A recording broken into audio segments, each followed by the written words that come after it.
My dear friends, I welcome all of you to Vishnu classes. आज हम जो है पार्लियामेंट के बारे में जानेंगे कि पार्लियामेंट्री फॉर्म ऑफ गवर्नमेंट क्या होती है। सीटेट और पीएसटेट में इससे रिलेटेड क्वेश्चंस जो हैं आते ही हैं। अगर हम बात करें, दो तरह की गवर्नमेंट होती है, एक होती है पार्लियामेंट्री फॉर्म ऑफ गवर्नमेंट और एक होती है प्रेसिडेंशियल फॉर्म ऑफ गवर्नमेंट। अब पार्लियामेंट्री फॉर्म ऑफ गवर्नमेंट क्या होती है? पार्लियामेंट्री फॉर्म ऑफ गवर्नमेंट में जो प्राइम मिनिस्टर है वो रियल हेड होता है और जो प्रेसिडेंट है वो नॉमिनल हेड होता है। अगर हम बात करें प्रेसिडेंशियल फॉर्म ऑफ गवर्नमेंट की, तो प्रेसिडेंशियल फॉर्म ऑफ गवर्नमेंट में जो है रियल हेड प्रेसिडेंट होता है और सारी पावर जो है प्रेसिडेंट के हाथ में होती है।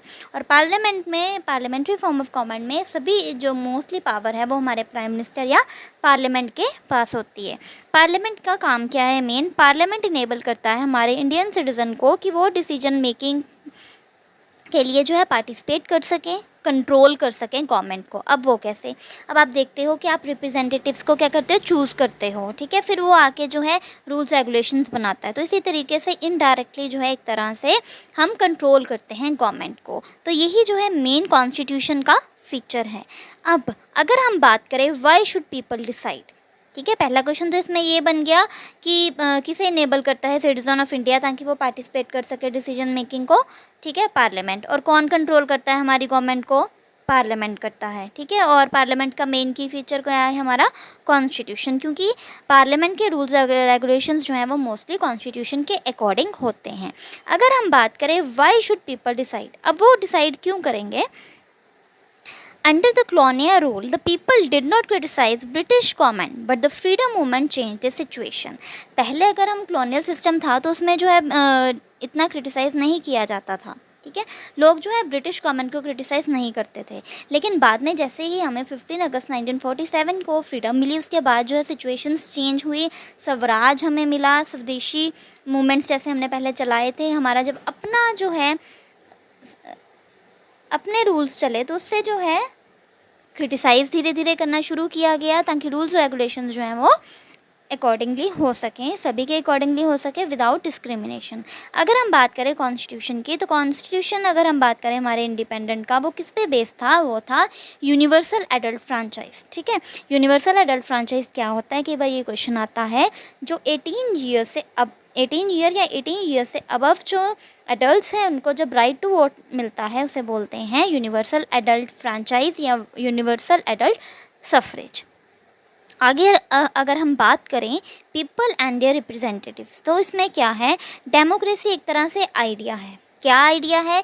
कि लोगों की डिज़ायर क्या है, लोगों का अप्रूवल किस पे है, लोगों की पार्टिसिपेशन। अब हम जो है चूज़ करते हैं, ठीक है, 3-4 पार्टीज़ हैं, उनमें से एक पार्टी जो है जो जिसे मेजॉरिटी जो है वोट डालती है वो जीत जाती है ना।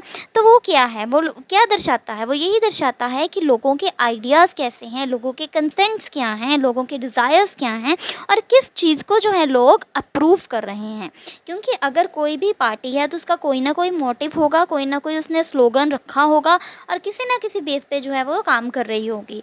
और वो काम अगर हमारे इंडियन सिटीजन या फिर सिटीजन्स को अच्छा लगे तो उस अकॉर्डिंग जो है वोट डाल दी जाती है। तो इसी तरीके से डेमोक्रेसी एक तरह से आइडिया है, एक तरह से कंसेंट प्रोवाइड करता है। लोग जो है वो पार्टिसिपेट करते हैं, अपना अप्रूवल देते हैं और अपने डिज़ायर्स के अकॉर्डिंग जो है वो गवर्नमेंट को चूज़ करते हैं। अब डेमोक्रेसी का अगर हम बेसिक आइडिया की बात करें, the basic idea in democracy is that the individual और the citizen is the most important person. ये मैंने जानबूझ के पढ़ा है क्योंकि ये बहुत इंपॉर्टेंट है। डेमोक्रेसी का अगर हम मेन जो है इम्पोर्टेंस देखें, मेन आइडिया देखें, ये क्वेश्चन भी बन सकता है कि डेमोक्रेसी का मेन आइडिया क्या है, या सीटेट में कई बार जो है पूछ लिया जाता है, आपको जो है असर्शन रीजनिंग में या वैसे स्टेटमेंट दे देगा। तो ये आपको ध्यान में रखना है कि डेमोक्रेसी जो है उसका बेसिक आइडिया है क्या। डेमोक्रेसी का बेसिक आइडिया है कि इंडिविजुअल है, चाहे वो सिटीज़न हैं, उनको वो हमारे लिए इम्पॉर्टेंट है। क्योंकि सरकार बनती क्यों है? नागरिकों के लिए, नागरिकों की डेवलपमेंट के लिए। तो इसीलिए हमारा मेन बेसिक आइडिया क्या है? इंडिविजुअल, और उन्हीं के लिए हमने काम करना है, उनको ही इम्पोर्टेंस प्रोवाइड करनी है। और इनका मेन प्रिंसिपल क्या है कि सिटीजन्स के अकॉर्डिंग सभी काम किया जा सके, ठीक है, चाहे पब्लिक इंस्टीट्यूशन हैं, चाहे ट्रस्ट वगैरह हैं, वो किसके अकॉर्डिंग चले, सिटीजन्स जो हैं उनके ट्रस्ट के अकॉर्डिंग। अब कोई एक जैसे कोई सिटीजन्स हैं, वो गवर्नमेंट चूज़ करते हैं और उनका ट्रस्ट होता है उस गवर्नमेंट पर, तभी चूज़ करते हैं, और गवर्नमेंट बाद में क्या करती है, रूल्स और रेगुलेशंस बनाती है। तो इसी तरीके से मेन अगर आइडिया बेसिक डेमोक्रेसी का यही है, सिटीज़न है तो चाहे पब्लिक इंस्टीट्यूशन है चाहे प्राइवेट इंस्टीट्यूशन है, उसमें मेन जो है सिटीजन्स के डेवलपमेंट के लिए काम किया जाता है, और गवर्नमेंट भी जो है किसके लिए काम करती है, सिटीजन्स के लिए। पार्लियामेंट क्या करती है, इसमें सभी रिप्रेजेंटेटिव्स इकट्ठे बैठ के कंट्रोल करते हैं और गाइड करते हैं। आपने कभी देखी होगी पार्लियामेंट की बैठक, सिटिंग देखी होगी कभी आपने, या टीवी में या वैसे।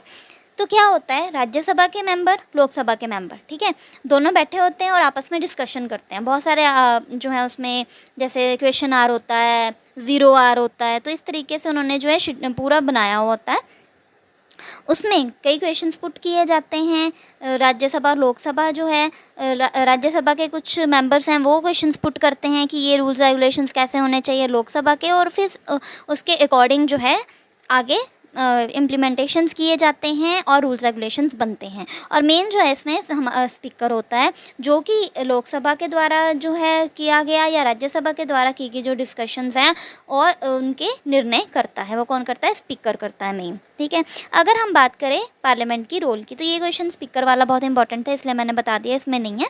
अगर हम बात करें पार्लियामेंट की, तो इंडियन पार्लियामेंट का पूरा फेथ किस पे है, लोगों पे, क्योंकि उसने करना क्या है, क्योंकि वो डेमोक्रेसी पे बेस्ड है, और मेन मुद्दा ये है कि हमने लोगों के लिए काम करना है, लोगों की डेवलपमेंट के लिए काम करना है, ताकि उन्हें जो है जस्टिस प्रोवाइड किया जा सके, किसी भी तरीके की जो है डिस्क्रिमिनेशन ना हो उनके साथ। तो ये जो है मेन मुद्दा है।